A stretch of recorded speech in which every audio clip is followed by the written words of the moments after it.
पिछली जिस दिन आप इत्थे अंदोलन किया है उस अंदोलन दे विच ये मीटिंग तय हुई सी ते अपनी एक मंग सीगी कि जिहड़े साडे आबादकार किसान ने किसी भी रूप दे विच वो आपदी जमीन दे उत्ते खेती कर रहे ने उन्हां नूं सरकार ने जिस तरीके दे नाल उजाड़न की कोशिश की जा रही सी, उन्हां तों कब्जे खोए जा रहे सी कि इन्हूं बंद किया जाए। उहदे चों ये मीटिंग तय हुई सी मंत्री नाल ते अज उस मीटिंग दे उत्ते विचार चर्चा हुई लंबा समा। उस मीटिंग दे विच ये गल तय हुई है, दो गल्लां नोट करन वालियां ने कि एक तां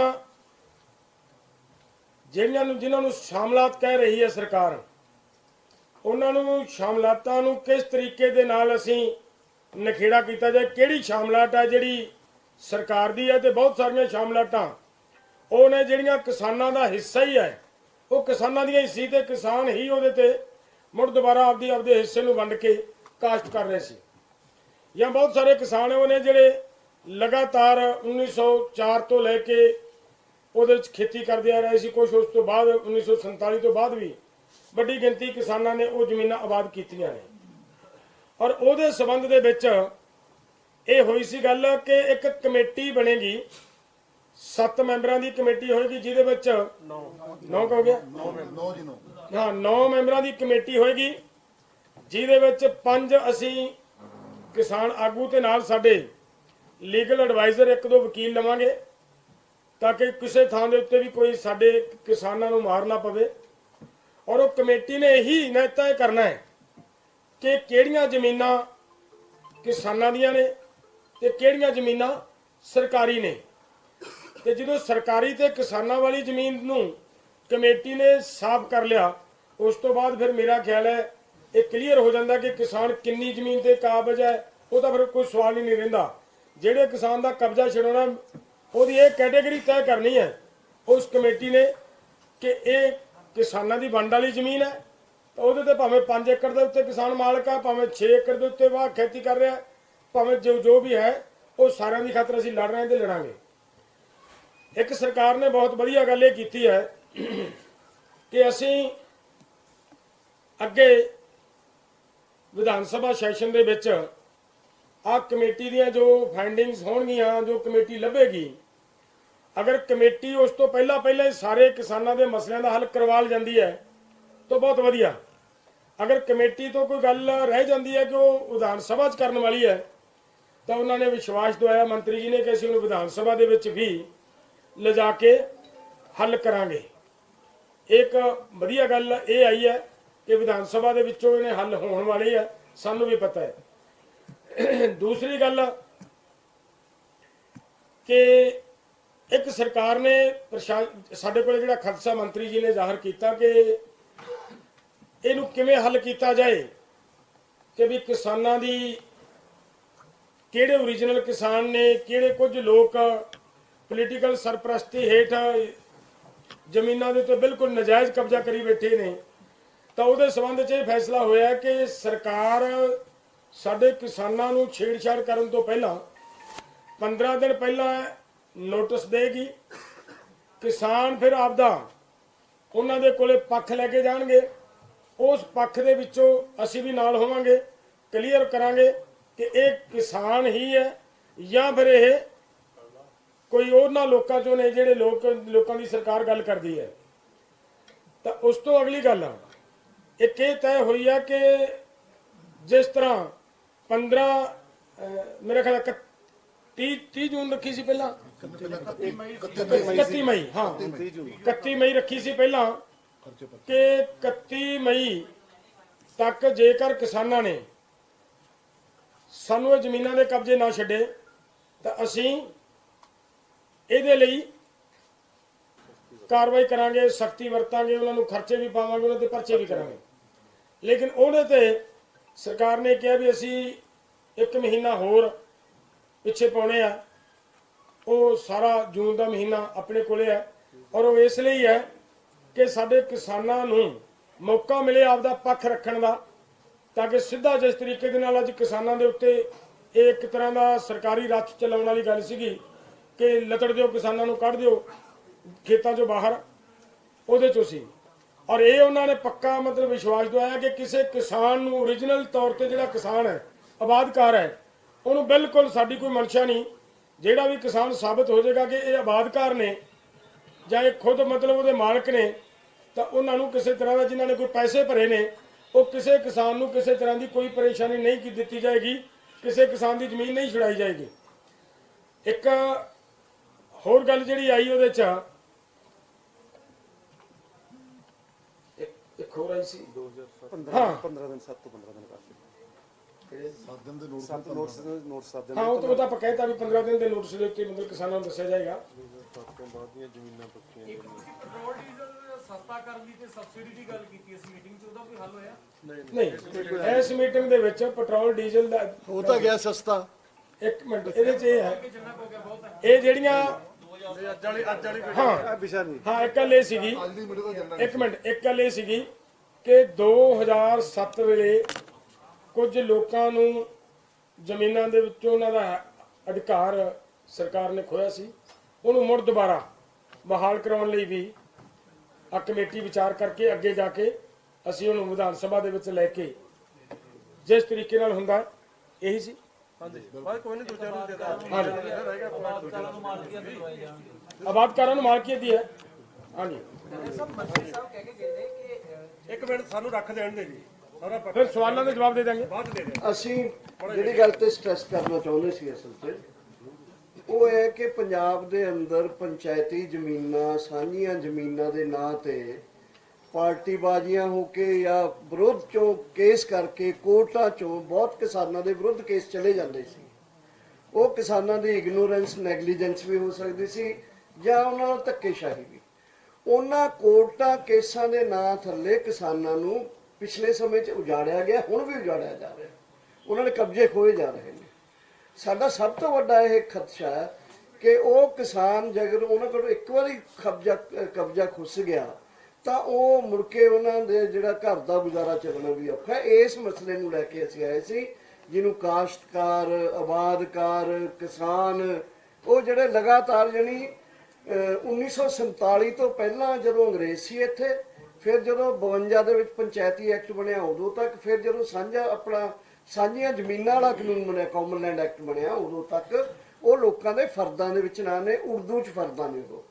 ਸੋ ਇਹ ਮਸਲਾ ਮੁੱਖ ਸੀ। ਉਹਦੇ ਤੇ ਕੁਝ ਪ੍ਰੀਕਾਸ਼ਨਰੀ ਮੈਜਰ ਜਿਵੇਂ ਡੱਲੇਵਾਲ ਸਾਹਿਬ ਨੇ ਦੱਸੇ ਨੇ, 15 ਦਿਨ ਦਾ ਨੋਟਿਸ ਜਾਂ 30 ਜੂਨ ਤੱਕ ਉਸ ਨੂੰ ਵਧਾਉਣਾ, ਜਾਂ ਇਸ ਗੱਲ ਨੂੰ ਯਾਨੀ 15 ਦਿਨ ਦੇ ਨੋਟਿਸ ਦੇ ਵਿੱਚ ਯੂਨੀਅਨ ਵਾਲਿਆਂ ਦੀ ਜ਼ਿੰਮੇਵਾਰੀ ਹੈ ਕਿ DDPO ਨੂੰ ਇਹ ਗੱਲ ਪ੍ਰੂਫ ਕਰਨੀ ਕਿ ਇਹ ਜਿਹੜੇ ਹਾਰੇ ਨੇ ਕੇਸ, ਇਹ ਅਸਲ 'ਚ ਮਜਬੂਰੀ 'ਚੋਂ, ਇਗਨੋਰੈਂਸ 'ਚੋਂ, ਨੈਗਲੀਜੈਂਸ 'ਚੋਂ ਹਾਰੇ ਨੇ। ਇਹਨਾਂ ਨੂੰ ਪ੍ਰੋਟੈਕਟ ਕਰਨੀ ਸਾਡੀ ਜ਼ਿੰਮੇਵਾਰੀ ਹੈ। ਉਹ ਅਸੀਂ ਉਹਨਾਂ ਨੂੰ ਪ੍ਰੋਟੈਕਟ ਕਰਾਂਗੇ, ਖੇਤਾਂ 'ਚ ਵੀ, ਗਰਾਊਂਡ 'ਚ ਵੀ ਕਰਾਂਗੇ, ਉੱਥੇ ਵੀ ਕਰਾਂਗੇ। ਇਹਨਾਂ ਕੋਲ ਵੀ ਰੱਖਤਾ ਸੀ। ਇਹ ਮੇਨ ਗੱਲ ਸੀ। ਯੂਨੀਅਨ ਦਾ ਤੁਸੀਂ ਏਜੰਡਾ ਰੱਖ ਰਹੇ ਹੋ ਜੀ, ਤੁਸੀਂ ਕਹਿ ਰਹੇ ਯੂਨੀਅਨ ਨਾਲ ਸੰਪਰਕ ਕਰਨ, ਕਿ ਤੁਹਾਡੀਆਂ ਯੂਨੀਅਨ ਨਾਲ ਵੀ ਸੰਪਰਕ ਕਰਨਾ ਪਏਗਾ ਜਾਂ ਜਿਹੜੀਆਂ ਤੁਹਾਡੇ ਤੋਂ ਬਾਹਰ ਯੂਨੀਅਨਾਂ ਬਹੁਤ ਸਾਰੀਆਂ ਜਿਹੜੀਆਂ ਕੰਮ ਕਰ ਰਹੀਆਂ ਉਹਨਾਂ ਨਾਲ ਵੀ ਕੋਈ ਸੰਪਰਕ ਕਰ ਸਕਦੇ? ਪਹਿਲਾ ਗੱਲ ਪੂਰੀ ਸਾਡਾ ਸਵਾਲ ਅਸੀਂ ਪੰਜ ਜਿਹੜੇ ਅਸੀਂ ਖਾਏਗਾ ਸਾਡਾ ਸਵਾਲ ਤੁਹਾਨੂੰ ਉਹ ਤੋਂ ਬਾਅਦ ਸਵਾਲ ਕਰੀ ਜਾਓਗੇ। ਜਿਵੇਂ ਡਾਕਟਰ ਸਾਹਿਬ ਨੇ ਕਿਹਾ ਵੀ ਸਾਡੇ ਲਈ ਸਭ ਤੋਂ ਵੱਧ ਚਿੰਤਾਜਨਕ ਮਾਮਲਾ ਇਹ ਸੀ ਬਈ ਜਿਹੜੇ 8000 ਇਹਨਾਂ ਨੇ ਕਬਜ਼ਾ ਵਾਰੰਟ ਲੈ ਕੇ ਬੁਲਡੋਜ਼ਰ ਫੇਰਨਾ ਸ਼ੁਰੂ ਕੀਤਾ ਸੀ 1 ਮਈ ਤੋਂ, ਉਹਦੇ ਵਿੱਚ ਕਾਫੀ ਹਿੱਸਾ ਇਹੋ ਜਿਹਾ ਸੀਗਾ ਜਿਹੜੇ ਕਿ ਆਪਣਾ ਆਬਾਦਕਾਰ ਕਿਸਾਨ 3 ਪੀੜ੍ਹੀਆਂ ਤੋਂ ਜਿਨ੍ਹਾਂ ਨੇ ਆਬਾਦ ਕੀਤੀ ਸੀਗੀ, ਪਰ ਉਹਨਾਂ 'ਚ ਇੱਕ ਜਿਵੇਂ ਨੈਗਲੀਜੈਂਸੀ ਕਹਿ ਲਓ ਜਾਂ ਉਹਨਾਂ ਦੀ ਗਰੀਬੀ ਕਹਿ ਲਓ ਜਾਂ ਉਹਨਾਂ ਦੀ ਆਰਥਿਕ ਕਮਜ਼ੋਰੀ ਕਹਿ ਲਓ, ਵੀ ਉਹਨਾਂ ਨੇ ਪਹਿਲਾਂ ਜਦੋਂ ਉਹਨਾਂ ਨੂੰ 1961 ਦਾ ਐਕਟ ਬਣ ਕੇ ਜਿਹੜੀ ਕਾਮਨ ਲੈਂਡ ਐਕਟ ਬਣਿਆ, ਉਹਨੂੰ ਨੋਟਿਸ ਆਏ ਵੀ ਤੁਸੀਂ ਤਾਂ ਮਾਲਕੀ ਹੈ ਨਹੀਂ। ਉਹ ਕੋਰਟਾਂ 'ਚ ਗਏ, ਛੋਟੀਆਂ ਕੋਰਟਾਂ 'ਚ ਗਏ, DDPO ਦੇ ਗਏ, ਡਾਇਰੈਕਟਰ ਦੇ ਗਏ, ਕਿਉਂਕਿ ਸੁਣੋ ਜੀ ਇੱਧਰ ਮਾੜਾ ਜਿਹਾ, ਜਿਹੜੇ ਨੇ ਹੁਣ ਇੱਕ ਗਰੀਬ ਕਿਸਾਨ ਨੇ ਕੋਰਟ 'ਚ ਲੜਨਾ, ਇੱਕ ਪੰਚਾਇਤਾਂ ਨੇ ਜਿਹਦੇ ਕੋਲੇ ਇਹਨਾਂ ਦਾ ਫੰਡ ਹੈ, ਵੱਡੇ ਵਕੀਲ ਹੈ, ਉਹ ਭਿੜ ਨਹੀਂ ਸਕੇ। ਉਹਨਾਂ ਨੇ 1-2 ਕੋਰਟਾਂ 'ਚ ਗਏ, ਉੱਥੇ ਜਿੱਤ ਵੀ ਗਏ ਕਿਸਾਨ। ਉਹ ਤੋਂ ਬਾਅਦ ਉਹ ਹਾਈ ਕੋਰਟ 'ਚ ਲੈ ਗਏ, ਉਸ ਕਰਕੇ ਉਹ ਹੰਭ ਕੇ ਬਹਿ ਗਏ ਵੀ ਯਾਰ ਵੇਖਾਂਗੇ। ਸੋ ਸਾਡੀ ਚਿੰਤਾ ਉਹਨਾਂ ਦੀ ਹੈਗੀ ਹੈ ਵੀ ਜਿਹੜੇ ਕਿ ਉਹਨਾਂ ਤੇ ਬੁਲਡੋਜ਼ਰ ਨਾ ਫਿਰੇ, ਉਹਨਾਂ ਤੇ ਬੁਲਡੋਜ਼ਰ ਫਿਰਨ ਤੋਂ ਰੋਕਣ ਦੀ ਖਾਤਰ ਅਸੀਂ ਜਿੱਦਾਂ ਇਹਨਾਂ ਨੇ ਖੇਤਾਂ 'ਚ ਗਏ ਹੈ, ਅਸੀਂ 17 ਤਰੀਕ ਨੂੰ ਅਰਨੋ ਪਿੰਡ ਦੇ ਵਿੱਚ, 16 ਤਰੀਕ ਨੂੰ ਦਿਆਗੜ੍ਹ ਪਿੰਡ ਹੈ ਪਟਿਆਲੇ 'ਚ, ਅਸੀਂ ਵੱਡੀ ਗਿਣਤੀ 'ਚ ਲਾਮਬੰਦੀ ਕਰਕੇ ਉੱਥੇ ਵੀ ਉਹਨਾਂ ਨੂੰ ਠੱਲ ਪਾਈ ਹੈ। ਵਾਪਸ ਮੋੜਿਆ ਉਹਨਾਂ ਨੂੰ। ਉਸ ਤੋਂ ਬਾਅਦ ਮੀਟਿੰਗ ਆ ਗਈ ਮੁੱਖ ਮੰਤਰੀ ਨਾਲ, ਉਹਦੇ ਤੋਂ ਚੱਲ ਹੋਰ ਥੋੜੀ ਜਿਹੀ ਸਪੇਸ ਮਿਲ ਗਈ, ਥੋੜੀ ਜਿਹੀ ਡਿਲੇ ਮਿਲ ਗਈ, ਇਹ ਅੱਜ ਵਾਲੀ ਮੀਟਿੰਗ ਆ ਗਈ। ਅੱਜ ਵਾਲੀ ਤੋਂ ਹੁਣ ਸਮਝ ਲਓ ਵੀ ਕਮੇਟੀ ਬਣ ਗਈ। ਸੋ ਸਾਡਾ ਅਖੀਰ ਤੱਕ ਅਸੀਂ ਉਹਨਾਂ ਨੂੰ ਸਾਫ਼ ਕਹਿਤਾ ਵੀ ਅਸੀਂ ਕਿਸੇ ਵੀ ਜਿਹੜਾ ਚੋਰ ਹੈ, ਜਿਹੜਾ ਕੋਈ ਆਪਣੇ ਅਸਰ ਸੁੱਖ ਦੇ ਆਸਰੇ, ਸਿਆਸੀ ਅਸਰ ਸੁੱਖ ਦੇ ਆਸਰੇ ਸਾਂਝੀ ਕੋਈ ਸਰਕਾਰੀ ਜ਼ਮੀਨ ਹੈ, ਕੋਈ ਲੋਕਾਂ ਦੀ ਸਾਂਝੀ ਜਾਇਦਾਦ ਹੈ, ਉਹਨੂੰ ਦੱਬਣਾ ਚਾਹੁੰਦਾ, ਅਸੀਂ ਉਹਦੇ ਨਾਲ ਨਾ ਅੱਜ ਹੈ ਨਾ ਅਸੀਂ ਕੱਲ ਨੂੰ ਹੈ। ਪਰ ਜਿਹੜਾ ਆਬਾਦਕਾਰ ਕਿਸਾਨ ਹੈ, ਜਿਹੜਾ ਜਿਹਨੇ ਆਪਣੀ ਮਿਹਨਤ ਵੀ ਲਾਈ ਹੈ, ਤਿੰਨ ਤਿੰਨ ਪੀੜ੍ਹੀਆਂ ਦੀ ਆਪਣਾ ਪੈਸਾ ਵੀ ਲਾਇਆ, ਖਰਚ ਖੇਚਲ ਕੀਤਾ, ਉਹਨਾਂ ਦੇ ਨਾਲ ਅਸੀਂ ਅਖੀਰ ਤੱਕ ਖੜਾਂਗੇ। ਕਮੇਟੀ ਨੇ ਜੇ ਮਾਮਲਾ ਹੱਲ ਕਰਤਾ, 9 ਮੈਂਬਰੀ ਕਮੇਟੀ ਨੇ, ਅਸੀਂ ਜ਼ੋਰ ਲਾਵਾਂਗੇ ਵੀ ਉੱਥੇ ਉਹਨਾਂ ਦਾ ਬਚਾਅ ਹੋ ਜੇ। ਅਸੀਂ ਐ ਵੀ ਕਹਿਤਾ ਉਹਨਾਂ ਨੂੰ ਵੀ ਉਹ ਕੇਸ ਤਾਂ ਹਰੇ ਹੋਏ ਐ, ਕਹਿੰਦੇ ਆ ਨਾ ਵੀ ਅਸੀਂ ਉਹ 8000 ਕੇਸ ਚੱਕਿਆ ਜਿਹੜੇ ਸਾਰੇ ਕੇਸ ਕੁਛ ਹਾਰ ਚੁੱਕੇ ਸੀ। ਅਸੀਂ ਕਹਿੰਦਾ ਵੀ ਅਸੀਂ ਵੀ ਮੰਨਦੇ ਆ ਵੀ ਹਾਰ ਚੁੱਕੇ ਐ, ਪਰ ਉਹ ਉਹਨਾਂ ਦੀ ਗਰੀਬੀ ਦਾ, ਉਹਨਾਂ ਦੀ ਆਰਥਿਕ ਕਮਜ਼ੋਰੀ ਦਾ ਸਰਕਾਰ ਪੰਚਾਇਤ ਫਾਇਦਾ ਨਾ ਉਠਾਵੇ, ਉਹਨਾਂ ਨੂੰ ਰੀਕਨਸਿਡਰ ਕੀਤਾ ਜਾਵੇ। ਜੇ ਉਹ ਹਾਰ ਵੀ ਗਏ ਤਾਂ ਵੀ ਜੇ ਕਮੇਟੀ ਨਾ ਵੀ ਕੁਝ ਕਰ ਸਕੀ ਤਾਂ ਸੈਸ਼ਨ ਬੁਲਾ ਕੇ ਪੋਲੀਟੀਕਲੀ ਇਹਦਾ ਫੈਸਲਾ ਕਰੇ ਵੀ ਭਾਈ ਭਾਵੇਂ ਉਹ ਹਾਰ ਗਏ ਆ, ਫਿਰ ਵੀ ਉਹਨਾਂ ਨੂੰ ਮਾਲਕੀ ਹੱਕ ਦਿੱਤਾ ਜਾਊਗਾ। ਅਸੀਂ ਇਸ ਗੱਲ ਤੇ ਪਹਿਰਾ ਦਿੱਤਾ, ਜਿਹੜੇ ਉਹ ਆਬਾਦਕਾਰ ਕਿਸਾਨ ਹੈ ਤੇ ਇਹਨਾਂ ਤੇ ਪਹਿਰਾ ਦਿੰਦੇ ਰਹਾਂਗੇ। ਜੇ ਸਾਡਾ ਸੈਸ਼ਨ 'ਚ ਵੀ ਹੱਲ ਨਾ ਹੋਇਆ, ਫਿਰ ਸਿੱਧੀ ਗੱਲ ਹੈ ਅਸੀਂ ਮੈਦਾਨ 'ਚ ਖੇਤਾਂ 'ਚ ਵੀ ਉਹਨਾਂ ਦੀ ਖਾਤਰ ਲੜਾਂਗੇ, ਭਾਵੇਂ ਸਾਨੂੰ ਕਿਸੇ ਵੀ ਕੋਈ ਵੀ ਕੀਮਤ ਉਤਾਰਨੀ ਪਵੇ। ਕਿੱਲਾ ਉਤਾਰਿਆ ਹੋਵੇ ਜਾਂ ਬਾਦਲ ਸਰਕਾਰ ਵੇਲੇ 2017 ਦੇ ਵਿੱਚ 15000 ਰੁਪਇਆ ਏਕੜ ਵੀ ਉਤਾਰਿਆ ਹੋਵੇ, ਪਰ ਜਿਹੜੀਆਂ ਸੁਪਰੀਮ ਕੋਰਟ ਨੇ ਉਹਨਾਂ ਨੂੰ ਕਹਿ ਦਿੱਤਾ ਅਧਿਕਾਰ ਖੋਲੇ, ਉਹਨਾਂ ਦੇ ਇੰਤਕਾਲ ਤੋੜ ਦਿੱਤੇ ਗਏ। ਉਹਨਾਂ ਲਈ ਵੀ ਅਸੀਂ ਕਿਹਾ, ਕਿਉਂਕਿ ਉਦੋਂ 100 ਰੁਪਇਆ 200 ਰੁਪਏ ਦਾ ਕਿੱਲਾ ਹੀ ਬਹੁਤ ਸੀ, ਉਦੋਂ 500-700 ਦਾ ਤਾਂ ਇੱਕ ਕਿੱਲਾ ਮੁੱਲ ਦਾ ਆ ਜਾਂਦਾ ਸੀਗਾ। ਅਸੀਂ ਉਹ ਵੀ ਕਿਹਾ ਵੀ ਉਹਨਾਂ ਨੂੰ ਵੀ ਫੌਰੀ ਤੌਰ ਤੇ ਜਿਹੜੇ ਆ ਕਾਨੂੰਨੀ ਪ੍ਰਕਿਰਿਆ ਚੋਂ ਕੱਢ ਕੇ, ਕਾਨੂੰਨੀ ਪ੍ਰਕਿਰਿਆ ਬੰਦ ਕਰਕੇ ਫੌਰੀ ਤੌਰ ਤੇ ਉਹਨਾਂ ਨੂੰ ਅਧਿਕਾਰ ਦਿੱਤੇ ਜਾਣ। ਭਾਵੇਂ ਉਹ ਕਮੇਟੀ 'ਚ ਫੈਸਲਾ ਲਵੇ, ਤੁਹਾਡੇ ਅਫਸਰ ਫੈਸਲਾ ਲੈਣ, ਭਾਵੇਂ ਤੁਸੀਂ ਵਿਧਾਨ ਸਭਾ ਦਾ ਸਪੈਸ਼ਲ ਸੈਸ਼ਨ ਸੱਦ ਕੇ ਉਹਨਾਂ ਨੂੰ ਇਸ ਦਲਦਲ ਚੋਂ ਕੱਢਿਆ ਜਾਵੇ, ਕਿਉਂਕਿ ਉਹਨਾਂ ਦੇ ਬੱਚਿਆਂ ਦੇ ਲਟਕਦੀ ਤਲਵਾਰ ਰਹਿੰਦੀ ਆ। ਪਤਾ ਨਹੀਂ ਕਿਹੜੀ ਸਰਕਾਰ ਕਿਵੇਂ ਆਊ, ਕਦੋਂ ਸਾਡੀਆਂ ਜ਼ਮੀਨਾਂ ਖੁੱਸ ਜਾਣਗੀਆਂ। ਅਸੀਂ ਇਹ ਵੀ ਬੇਨਤੀ ਕੀਤੀ ਆ। ਮੰਨੇ ਵੀ ਹੈ ਉੱਥੇ ਆਬਾਦਕਾਰਾਂ ਜਾਂ ਉੱਥੇ ਜਿਹੜੇ ਕਿਸਾਨ ਬੈਠੇ ਉਹਨਾਂ ਦੇ ਘਰ ਨੇ, ਘਰਾਂ ਨੂੰ ਜਿਹੜਾ ਹੈ ਉਹ ਨਹੀਂ ਤੋੜਿਆ ਜਾਵੇਗਾ ਕਿਸੇ ਵੀ ਹਾਲਤ ਦੇ ਵਿੱਚ। ਅਗਰ ਫਿਰ ਵੀ ਸਰਕਾਰ ਕਿਸੇ ਇਸ ਤਰ੍ਹਾਂ ਦੇ ਐਕਸ਼ਨ ਨੂੰ ਲੈਂਦੀ ਹੈ ਤੇ ਅਸੀਂ ਬਿਲਕੁਲ ਉਹਨਾਂ ਕਿਸਾਨਾਂ ਦੇ ਨਾਲ ਹੈ। ਸਰਕਾਰ ਨੇ ਵਾਅਦਾ ਕੀਤਾ, ਜੇ ਵਾਅਦਾ ਖਿਲਾਫੀ ਹੁੰਦੀ ਹੈ ਤੇ ਅਸੀਂ ਉਹਨਾਂ ਕਿਸਾਨਾਂ ਦੇ ਨਾਲ ਹੈ। ਘਰ ਕਿਸੇ ਦਾ ਵੀ ਤੋੜਿਆ ਨਹੀਂ ਜਾਵੇਗਾ। ਡੱਲੇਵਾਲ ਸਾਹਿਬ, ਇੱਕ ਸਵਾਲ ਸੀ ਜੇ 1-2 ਕਿੱਲਿਆਂ ਵਾਲਾ ਜਿਹੜਾ ਗੁਜ਼ਾਰਾ ਹੋਊਗਾ ਉਹਨੂੰ ਰਾਇਤ ਦੇ ਸਕਦੇ ਆ, ਮਤਲਬ ਉਦਾਂ ਨਹੀਂ ਹੈਗਾ ਵੀ ਕੋਈ 40-50 ਕਿੱਲਿਆਂ ਦਾ ਹੋਵੇ ਸ਼ਾਇਦ ਉਹਨੂੰ। ਦੇਖੋ, ਇਹਦੇ 'ਚ ਮੰਤਰੀ ਕੁਝ ਵੀ ਕਵੇ, ਮੰਤਰੀ ਦਾ ਕਹਿਣਾ ਹੋਰ ਗੱਲਾਂ। ਸਾਡਾ ਡੰਡਾ ਹੀ ਇੱਥੇ ਇਸ ਗੱਲ ਤੇ ਅੜਿਆ ਰਿਹਾ ਬਹੁਤ ਚਿਰ ਕਿ ਅਸੀਂ ਕਿਸਾਨ ਦੇਖਣਾ ਹੈ। ਆ ਕਮੇਟੀ ਨੇ ਕੀ ਕੰਮ ਕਰਨਾ ਹੈ? ਇਸ ਆਹੀ ਦਾ ਕੰਮ ਕਮੇਟੀ ਨੇ ਕਰਨਾ ਹੈ ਨਾ। ਚਾਹੇ ਜਿੰਨੀ ਵੀ ਮਰਜ਼ੀ ਜ਼ਮੀਨ ਹੋਵੇ, ਆ ਕਮੇਟੀ ਨੇ ਇਹੀ ਕੰਮ ਕਰਨਾ ਹੈ ਕਿ ਇਹ ਫਾਰਮਰ ਹੈ ਜਾਂ ਕੋਈ ਲੈਂਡ ਮਾਫੀਆ ਹੈ, ਇਹੀ ਚੀਜ਼ ਮਤਲਬ ਕਮੇਟੀ ਨੇ ਕੱਢਣਾ ਹੈ। ਦੂਸਰੀ ਗੱਲ ਹੈ ਕਿ ਕਮੇਟੀ ਨੇ ਇਹ ਕੱਢਣਾ ਹੈ ਕਿ ਕਿੰਨੀ ਤਰ੍ਹਾਂ ਦੀ ਸ਼ਾਮਲਾਤ ਹੈ। 6-7 ਕਿਸਮ ਦੀਆਂ ਸ਼ਾਮਲਾਤਾਂ ਨੇ। ਕੁਝ ਸ਼ਾਮਲਾਤਾਂ ਉਹ ਨੇ ਜਿਨ੍ਹਾਂ ਦੇ ਸਿੱਧਾ ਕਿਸਾਨਾਂ ਦਾ ਹੀ ਰਾਈਟ ਹੈ, ਲੋਕਾਂ ਦਾ ਹੀ ਹੱਕ ਹੈ, ਔਰ ਉਹ ਵੀ ਮਤਲਬ ਅਸੀਂ ਨਖੇੜ ਕੇ ਬਾਹਰ ਕੱਢ ਕੇ ਲਿਆਉਣਾ। ਇਸੇ ਲਈ ਕਮੇਟੀ ਬਣੀ ਹੈ। ਇੱਕ ਮਿੰਟ ਮੈਂ ਕੰਸਾਈਜ਼ਲੀ ਦੱਸਦਾ।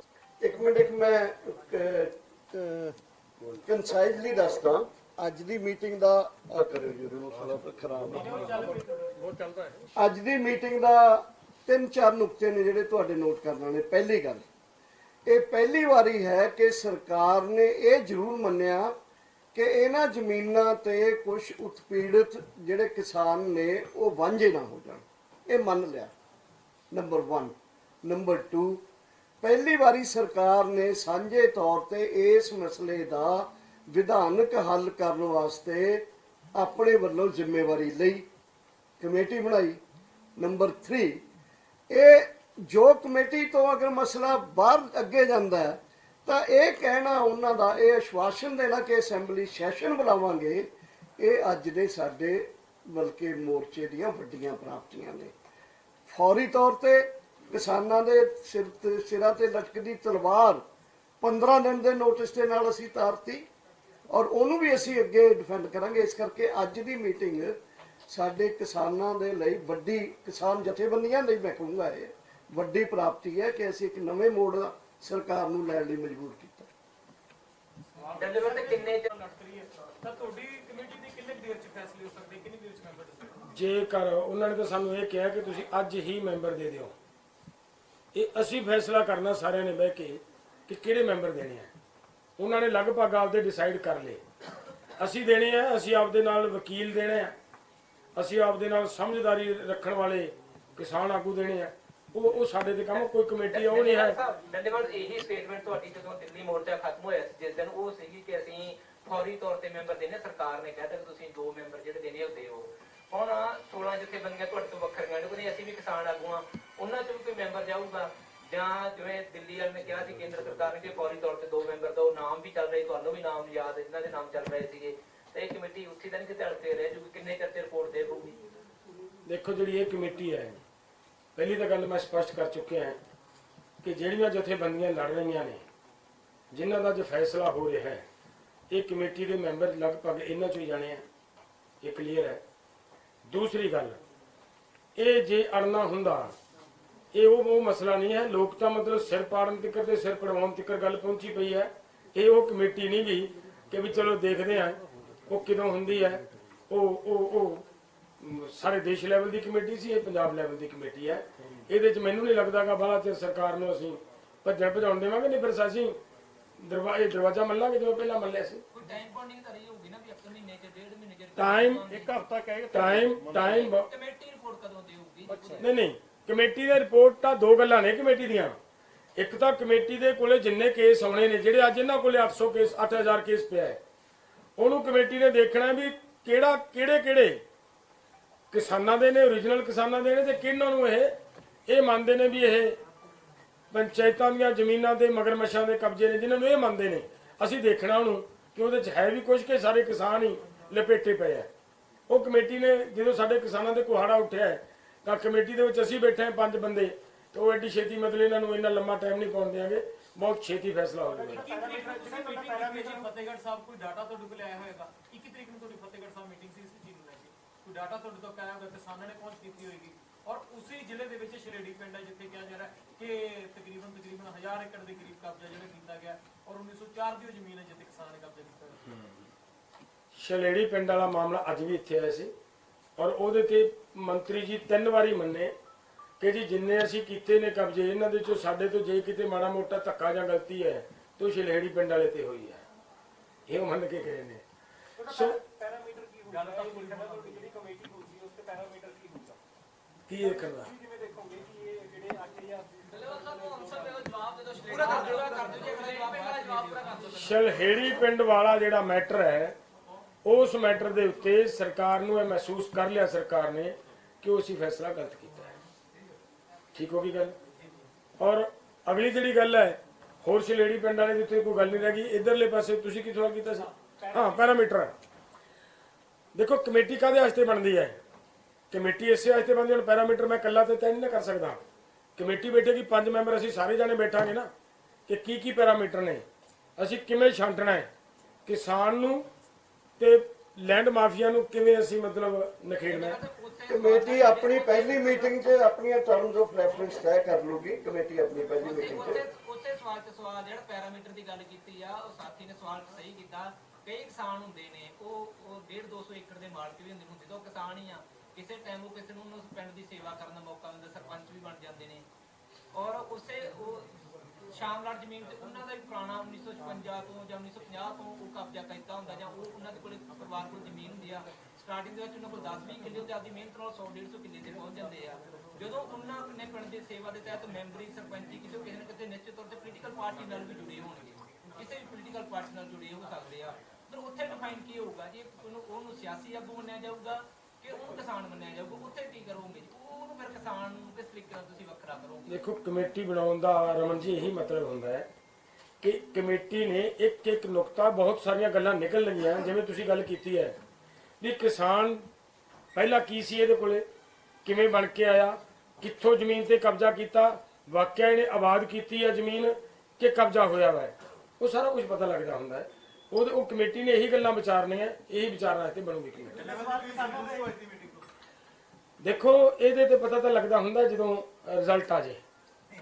ਹਾਲੇ ਰਿਜ਼ਲਟ ਆਉਣਾ ਬਾਕੀ ਬਾਕੀ ਹੈ ਜੀ? ਨਹੀਂ, ਰਿਜ਼ਲਟ ਆਉਣਾ ਮੈਂ ਦੱਸਦਾ ਕਿੱਥੇ ਬਾਕੀ ਹੈ। ਸਰਕਾਰ ਅਗਰ ਜਿਹੜੀਆਂ ਗੱਲਾਂ ਕਰਕੇ ਗਈ ਹੈ ਸਾਡੇ ਨਾਲ, ਅਗਰ ਅਮਲ ਦੇ ਵਿੱਚ ਇਹੀ ਗੱਲਾਂ ਦੇ ਉੱਤੇ ਪਹਿਰਾ ਦੇ ਦੇਗੀ ਤਾਂ ਵੈਲ ਐਂਡ ਗੁੱਡ, ਫਿਰ ਤਾਂ ਸੈਟੀਸਫਾਈ ਆ। ਅਗਰ ਸਰਕਾਰ ਉਹਨਾਂ ਦੇ ਪਹਿਰਾ ਦੇਣ ਦੇ ਕਿਤੇ ਕੁਤਾਹੀ ਕਰਦੀ ਹੈ ਤਾਂ ਫਿਰ ਮਤਲਬ ਉਹੀ ਜਿਹੜਾ ਛਿੱਤਰਪੋਲੀ ਵਾਲਾ ਕੰਮ ਫਿਰ ਸ਼ੁਰੂ ਹੋ ਗਿਆ। ਧੰਨਵਾਦ ਸਾਹਿਬ, ਇਹਦੇ ਨਾਲ ਹੀ ਜੁੜਿਆ ਸਵਾਲ ਹੈ। ਪਿਛਲੀ ਮੀਟਿੰਗ ਸੀਐਮ ਮਾਨ ਸਾਹਿਬ ਨਾਲ ਹੋਈ ਸੀ, ਉਸ ਵੇਲੇ ਗੰਨੇ ਦੇ ਬਕਾਇਆ ਰਾਸ਼ੀ ਉਹ ਦੇਣ ਦੀ ਗੱਲ ਸਰਕਾਰ ਨੇ ਆਖੀ ਸੀ, ਪਰ ਕੁਝ ਕਿਸਾਨ ਜਥੇਬੰਦੀਆਂ ਉਹ ਕਹਿ ਰਹੀਆਂ ਨੇ ਅਸੀਂ ਫਗਵਾੜਾ ਰੋਡ ਦੇ ਉੱਤੇ ਪੱਕਾ 4 ਘੰਟੇ ਦਾ ਧਰਨਾ ਲਾਵਾਂਗੇ। ਮਨਜੀਤ ਰਾਏ ਹੋਰਾਂ ਨੇ ਗੱਲ ਕਹੀ ਹੈ ਗੰਨੇ ਦੀ ਬਕਾਇਆ ਰਾਸ਼ੀ ਲਾ ਸਕਦੇ ਨੇ, ਤੁਹਾਨੂੰ ਭਰੋਸਾ ਦਿੱਤਾ ਹੈਗਾ? ਦੇਖੋ ਲਾ ਸਕਦੇ ਨੇ, ਉਹ ਕੋਈ ਗੱਲ ਨਹੀਂ ਹੈ। ਉਹ ਵੀ ਜਥੇਬੰਦੀਆਂ ਨੇ, ਕਿਵੇਂ ਕਰਨਾ ਉਹਨਾਂ ਦੀ ਮਰਜ਼ੀ ਹੈ। ਲੇਕਿਨ ਫੈਸਲਾ ਕੋਈ ਜਿਹੜਾ ਹੋਇਆ ਸੀਗਾ, ਸਰਕਾਰ ਨੇ ਜਿਹੜੀ ਗੱਲ ਮੰਨੀ, ਉਹਨਾਂ ਨੇ 16 ਜੁਲਾਈ ਲਾਸਟ ਡੇਟ ਤੈਅ ਕੀਤੀ ਹੈ ਕਿ ਉਦੋਂ ਤੱਕ ਅਸੀਂ ਸਾਰੀ ਦੀ ਸਾਰੀ ਪੇਮੈਂਟ ਕਿਸਾਨਾਂ ਦੀ ਦੇ ਦਿਆਂਗੇ, ਪਾ ਦਿਆਂਗੇ। ਔਰ ਉਦੋਂ ਵੱਡੀ ਗੱਲ ਜਿਹੜੀ ਉਹਨਾਂ ਨੇ ਕੀਤੀ ਹੈ, ਇਹ ਜਿਹੜੀ ਅੱਜ ਤੱਕ ਕਿਸੇ ਤੋਂ ਨਹੀਂ ਕੀਤੀ ਗਈ, ਉਹਨਾਂ ਨੇ ਕਿਹਾ ਕਿ ਜਿਹੜੇ ਵੀ ਮਿਲਰਸ ਕਿਸਾਨਾਂ ਦਾ ਪੈਸਾ ਨਹੀਂ ਦੇ ਰਹੇ ਔਰ ਉਹਨਾਂ ਕਹਿੰਦੇ ਪੈਸਾ ਕਿਹੜਾ, ਉਹਨਾਂ ਦੀ ਅਸੀਂ ਮਿਲਾਂ, ਉਹਨਾਂ ਦੀ ਪ੍ਰਾਪਰਟੀ ਅਟੈਚ ਕਰ ਲਈ ਹੈ ਔਰ ਉਹਨੂੰ ਸੇਲ ਤੇ ਲਾ ਕੇ ਵੇਚ ਕੇ ਕਿਸਾਨਾਂ ਦਾ ਪੈਸਾ ਦੇਵਾਂਗੇ। ਇਹ ਗੱਲ ਮੰਨ ਲਈ ਸਰਕਾਰ ਨੇ ਸਾਡੇ ਕੋਲ। ਹੋਰ ਗੱਲ ਧਰਨੇ ਦੀ ਗੱਲ ਜਿਹੜੀ ਕਰ ਰਹੇ ਆ, ਫਿਰ ਇੱਕ ਪਾਸੇ ਤੁਹਾਨੂੰ ਭਰੋਸਾ ਮਿਲ ਰਿਹਾ, ਇਹਦੇ ਕੀ ਕਾਰਨ ਲੱਗਦੇ ਆ? ਕਿਵੇਂ? ਇੱਕ ਪਾਸੇ ਤੁਹਾਨੂੰ 16 ਜੁਲਾਈ ਦਾ ਭਰੋਸਾ ਮਿਲ ਚੁੱਕਾ, ਪਰ ਦੂਜੇ ਪਾਸੇ ਗਿਣਣਾ ਕਹਿੰਦੀਆਂ 25 ਤਰੀਕ ਨੂੰ ਧਰਨਾ। ਬਈ ਇਹ ਹੁਣ ਮੈਂ ਨਹੀਂ ਕਹਿ ਸਕਦਾ, ਮੈਂ ਤਾਂ ਜਿਹੜਾ ਕੋਈ ਸਾਡੇ ਨਾਲ ਸਰਕਾਰ ਨੇ ਗੱਲ ਕੀਤੀ ਮੈਂ ਤਾਂ ਉਹ ਵੀ ਦੱਸ ਸਕਦਾ ਨਾ। ਠੀਕ ਹੈ ਜੀ।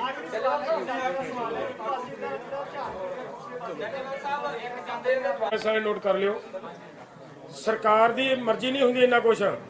ਅਗਰ ਸਾਡੇ ਕਿਸਾਨਾਂ ਨੂੰ ਸਮਝ ਆ ਗਈ ਨਾ, ਆਪਸ ਵਿੱਚ ਏਕਤਾ ਬਣਾਉਣੀ ਸਿੱਖ ਗਏ, ਤਾਂ ਪਿੰਡ ਦੀ ਗ੍ਰਾਮ ਸਭਾ ਦਾ ਕਰਨ ਮਤਾ ਪਾਉਣ ਔਰ ਉਸ ਮਤੇ ਦੇ ਵਿੱਚ ਤੈਅ ਕਰ ਲੈਣ ਕਿ ਸਾਡੇ ਪਿੰਡ ਦੀ ਜ਼ਮੀਨ ਹੈ ਜਿਹੜੀ ਠੇਕੇ ਤੇ, ਉਹ ਐਦੋਂ ਵੱਧ ਨਹੀਂ ਲੱਗੇਗੀ ਔਰ ਆਹ ਦਾ ਠੇਕਾ ਆ ਹੈ ਔਰ ਉਹਦੀਆਂ ਆਹ ਪ੍ਰੋਬਲਮਸ ਨੇ, ਉਹ ਸਾਰੀ ਗੱਲ ਸਾਹਮਣੇ ਰੱਖ ਕੇ ਉਹ ਮਤਾ ਪਾ ਲੈਣ। ਉਦੋਂ ਵੱਡਾ ਤਾਂ ਮੇਰਾ ਖਿਆਲ ਹੈ ਫਿਰ ਤਾਂ ਪਾਰਲੀਮੈਂਟ ਵੀ ਉਹਦੇ ਮੱਦੇ ਨੂੰ ਸੜਕਾਂ ਜਾਮ ਕਰਨ ਤੋਂ ਤੁਹਾਨੂੰ ਲੱਗਦਾ ਮੰਤਰੀਆਂ ਦੇ ਘਰ ਜਾਮ ਕਰਨਾ ਚਾਹੀਦੇ? ਸੜਕਾਂ ਜਾਮ ਕਰੋਗੇ ਆਮ ਲੋਕਾਂ ਨੂੰ ਪ੍ਰੋਬਲਮ ਆਉਂਦੀ ਹੈ, ਆਮ ਲੋਕਾਂ ਨੂੰ ਮੁਸ਼ਕਲ ਆਉਂਦੀ ਹੈ। ਮੰਤਰੀਆਂ ਦੇ ਘਰ ਕਿਉਂ ਨਹੀਂ ਜਾਮ ਕਰਦੇ? ਸੀਐਮ ਦਾ ਘਰ ਕਿਉਂ ਨਹੀਂ ਜਾਮ ਕਰਦੇ? ਅਸੀਂ ਤਾਂ ਹਜੇ ਜਾਮ ਕਰਨ ਦਾ ਪ੍ਰੋਗਰਾਮ ਹੀ ਨਹੀਂ ਦਿੱਤਾ। ਨਹੀਂ, ਅਸੀਂ ਤਾਂ ਸੀਐਮ ਦਾ ਘਰ ਜਾਮ ਕਰਨ ਆਏ ਸੀ।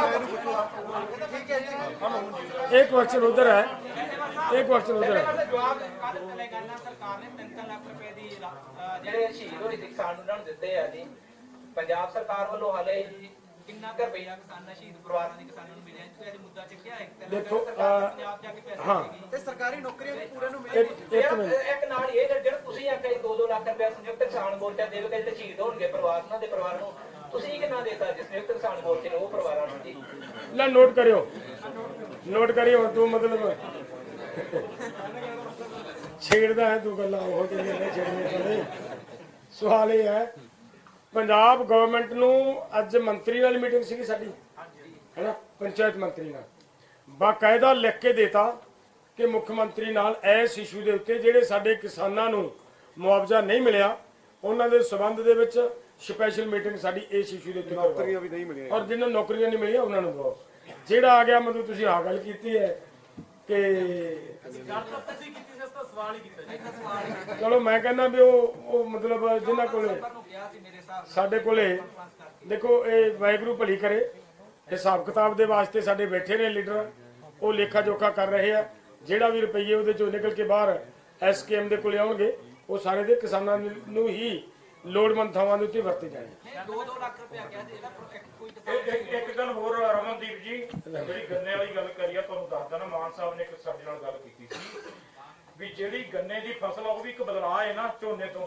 ਅਸੀਂ ਪੱਖ ਰੱਖਿਆ ਸੀ ਜਥੇਬੰਦੀ ਨੇ, ਉਹਦੇ ਵਿੱਚ ਇੱਕ ਵੱਡਾ ਬਿਆਨ ਆਇਆ ਸੀ ਮਾਨ ਸਾਹਿਬ ਦਾ ਵੀ ਜੋ ਗਾਂ ਨੂੰ ਗੰਨੇ ਦੀ ਪਾਲਿਸੀ ਬਣੂਗੀ ਤੁਹਾਡੇ ਨਾਲ ਮਿਲ ਬੈਠ ਕੇ ਬਣੂਗੀ, ਜਿਹੜੀ ਕਿ ਕਾਊਂਟਰ ਪੇਮੈਂਟ ਹੋਊਗੀ। ਕਾਊਂਟਰ ਪੇਮੈਂਟ ਦਾ ਮਤਲਬ ਕਿ ਜਦੋਂ ਸਾਡੇ ਮਿਲ ਵਾਲੇ ਬੌਂਡ ਕਰਦੇ ਆ ਉਹ 14 ਦਿਨ ਦੀ ਕਾਨੂੰਨ ਆ ਵੀ ਜੇ 14 ਦਿਨ ਪੇਮੈਂਟ ਨਹੀਂ ਦੇਣਗੇ ਤਾਂ ਉਹਨੂੰ ਵਿਆਜ ਦੇਣਾ ਪੈਂਦਾ। ਅੱਜ ਸਾਡੀ ਕਰੋੜਾਂ ਰੁਪਏ ਦੀ ਪੇਮੈਂਟ ਸਰਕਾਰ ਕੰਨੀ ਪਈ ਆ, ਪਰ ਸਰਕਾਰ ਅਸੀਂ ਪਹਿਲਾਂ ਵੀ ਜਿੰਨੀ ਵਾਰ 18 ਅਪ੍ਰੈਲ ਨੂੰ 17 ਅਪ੍ਰੈਲ ਨੂੰ ਮੀਟਿੰਗ ਹੋਈ ਸੀ ਸੀਐਮ ਸਾਹਿਬ ਨਾਲ, ਉਦੋਂ ਵੀ ਕਲੀਅਰ ਕਰਤਾ ਸੀਗਾ ਵੀ 16 ਜੁਲਾਈ ਤੱਕ ਜਿਹੜੀਆਂ ਸਹਿਕਾਰੀ ਮਿੱਲਾਂ ਹੈਗੀਆਂ ਉਹਨਾਂ ਦਾ 1-1 ਰੁਪਿਆ ਦਿੱਤਾ ਜਾਊਗਾ, ਜਿਹੜੀ ਪ੍ਰਾਈਵੇਟ ਮਿੱਲਾਂ ਕੰਨੀ ਸਾਡਾ 35 ਰੁਪਏ ਦਾ ਜੋ ਕਿ ਸਰਕਾਰ ਨੇ ਦੇਣਾ ਤਾਂ ਉਹ ਸਾਰਾ ਕਲੀਅਰ ਕਰ ਦਿੱਤਾ।